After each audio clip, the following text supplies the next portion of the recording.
नमस्कार दोस्तों। आज हम रोजगार और निर्माण समाचार पत्र से चुने हुए अर्थशास्त्र के वस्तुनिष्ठ प्रश्न लेकर आए हैं जो अनेक प्रतियोगी परीक्षाओं जैसे SSC, MPTET, UPTET, CTET and one day exams के लिए बहुत ही उपयोगी होंगे। तो देखते हैं हम। पहला है मांग के महत्वपूर्ण तत्व कौन से हैं।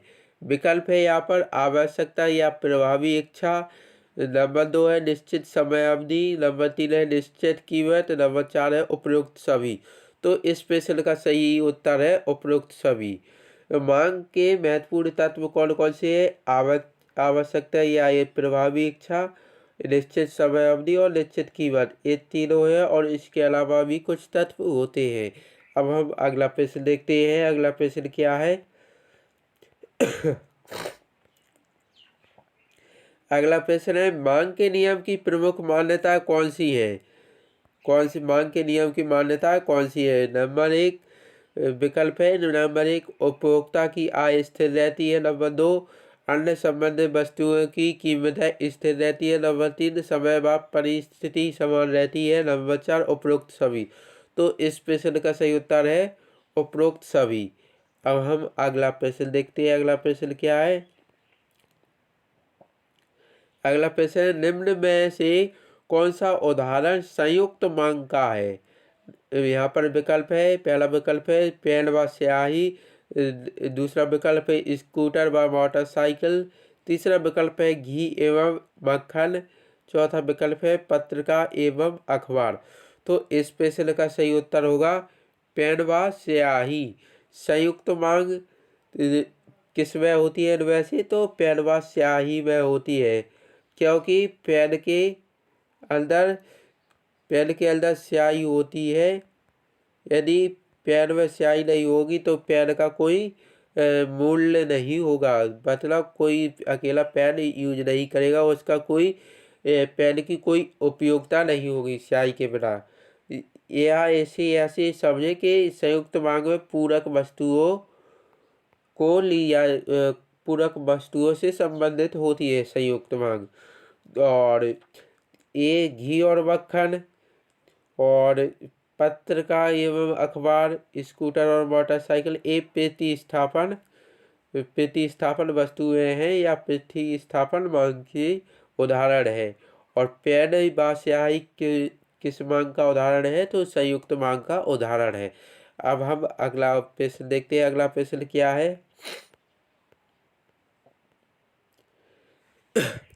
अगला प्रश्न है निम्न में से कौन सी वस्तु की मांग बेलोचदार होती है। तो यहाँ पर विकल्प है। Number 1 car. नंबर 2 नमक। नंबर 3 घी। नंबर 4 तेल।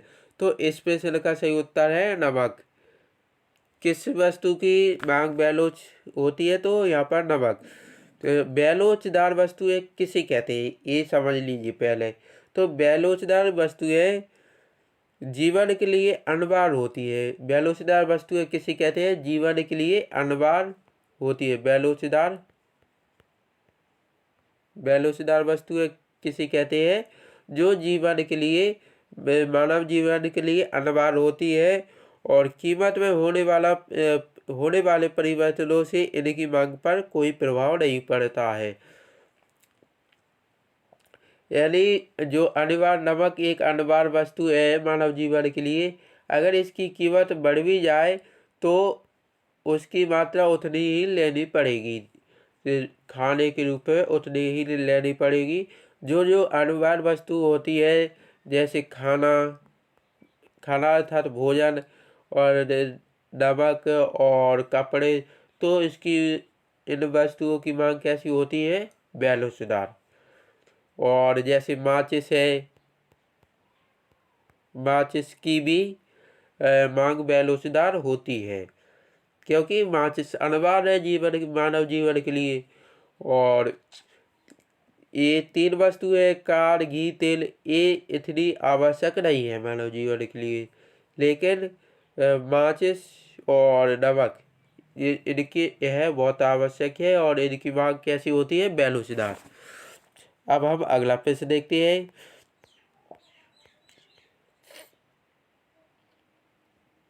अगला प्रश्न है, यदि आ वस्तु की मांग बढ़ने से बा वस्तु की मांग बढ़ जाए तो दोनों की होती है। तो दोनों की होती है। यहाँ पर थोड़ा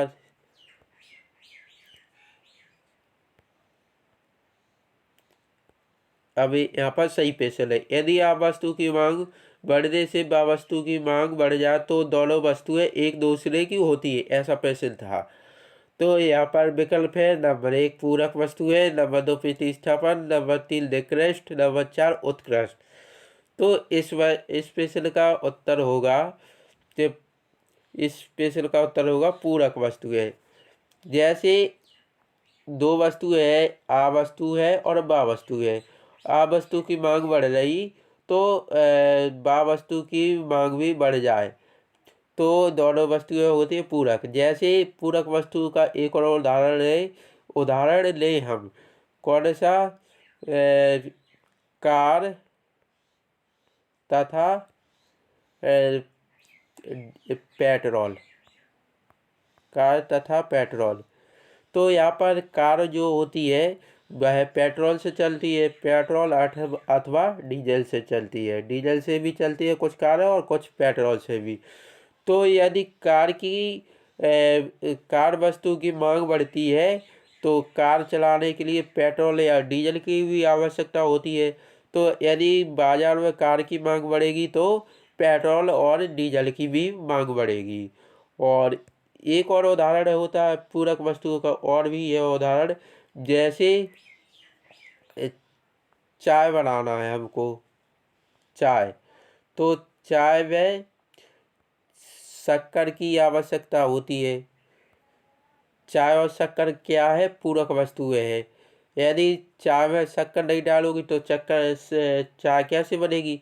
यदि चाय की मांग बढ़ेगी तो शक्कर की भी मांग बढ़ेगी। और भी उदाहरण है, जैसे हम ले लें क्या, मोटरसाइकिल का उदाहरण ले लें। मोटरसाइकिल, तो मोटरसाइकिल के लिए किसकी आवश्यकता रहती है? पेट्रोल की। यदि मोटरसाइकिल की मांग बढ़ेगी बाजार में तो पेट्रोल की भी मांग बढ़ेगी, क्योंकि मोटरसाइकिल जो होती है वह पेट्रोल के बिना नहीं चलती। यदि मोटरसाइकिल की मांग बढ़ेगी बाजार में तो पेट्रोल की भी मांग बढ़ेगी। तो आपको समझ में आया होगा कि पूरक वस्तुएं क्या होती है। और फिर इसके बाद प्रतिस्थापन देखते हैं। अब प्रतिस्थापन वस्तुएं वह होती है जिनके स्थान पर कोई अन्य वस्तु उपयोग में लाई जाती है।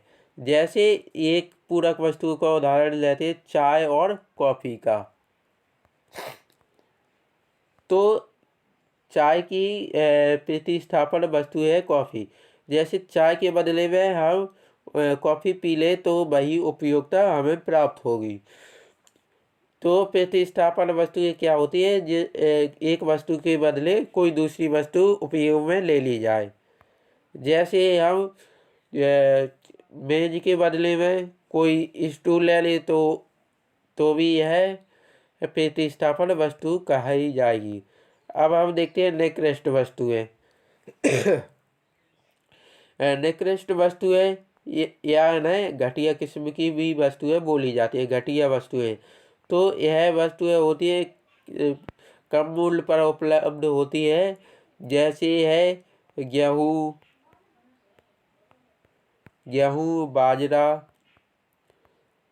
और यह हर एक व्यक्ति के लिए उपयोग के लिए उपयोगी होती है। और फिर इसके बाद है उत्कृष्ट वस्तुएं। तो उत्कृष्ट वस्तुएं होती है, यह यह होती है उच्च वर्ग के लोगों के पास होती हैं।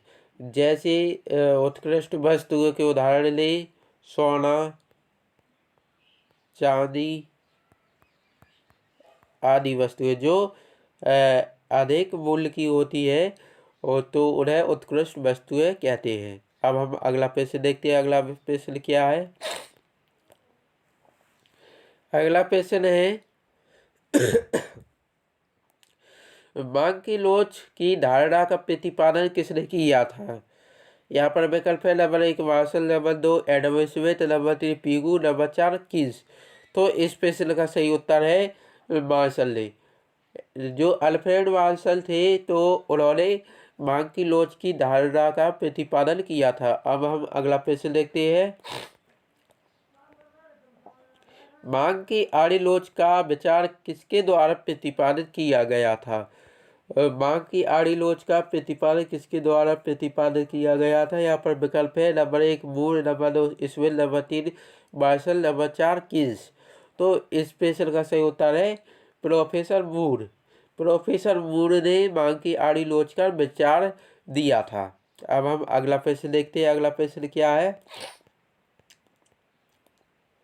अगला प्रश्न है यहाँ पर गॉसेन का प्रथम नियम निम्न में से कौन सा है? नंबर 1 प्रतिस्थापन का नियम, नंबर 2 सीमांत उपयुक्तता का नियम, नंबर 3 मांग का नियम, नंबर 4 उपरोक्त सभी। तो यहाँ पर एक प्रोफेसर थे गॉसेन, जिन्होंने एक नियम दिया था, मतलब नियम दिया था सीमांत उपयोगिता से संबंधित नियम दिया था। तो उनका प्रथम नियम क्या है? सीमांत उपयोगिता का नियम। अब हम अगला प्रश्न देखते हैं। अगला प्रश्न क्या है?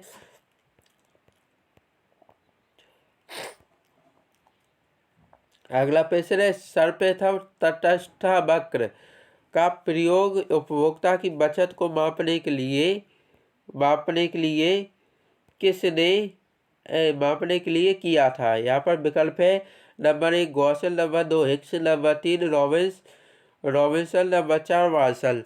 तो इस प्रश्न का सही उत्तर है हिक्स। प्रोफेसर हिक्स ने सर्वप्रथम तटस्थ वक्र अर्थात उपयोगिता वक्र का प्रयोग किया था।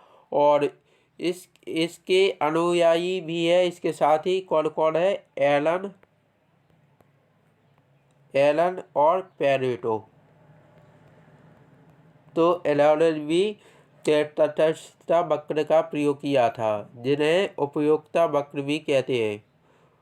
अब हम अगला प्रश्न देखते हैं, जो कि इस वीडियो का अंतिम प्रश्न होगा।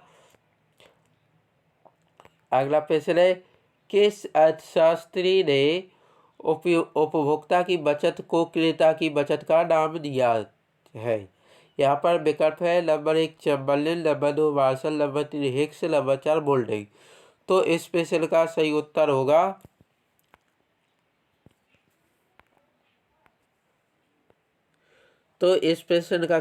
होगा बोल्डिंग।